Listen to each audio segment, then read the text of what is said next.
Apat na beses nang naglandfall ang bagyong Opong. Ayon po sa Pag-asa, dakong alas 11:30 kagabi nang unang maglandfall sa San Policarpio, Eastern Samar ang bagyong Opong bilang typhoon. Kaninang alas 4, tumama naman ang bagyo sa Palanas, Masbate bilang severe tropical storm. Ikatlong landfall ay sa Milagros, Masbate kaninang alas 5:30 ng umaga. Habang pasado alas 8 kanina nang maglandfall ang bagyo sa San Fernando, Romblon.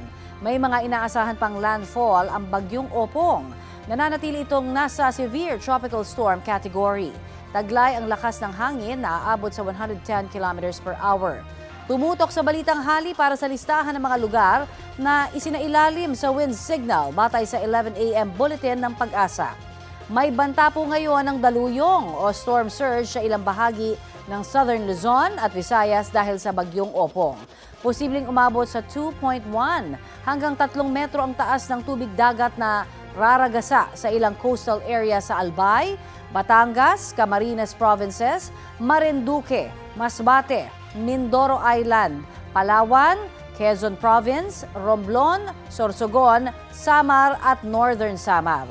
1 hanggang 2 metro naman ang posibleng daluyong sa ilang coastal areas ng Aklan, Antique, Bataan, Batangas, Bulacan, Cavite o Capiz Catanduanes, Cavite, Iloilo, Negros Occidental, Pampanga at maging sa ilang panig ng Metro Manila.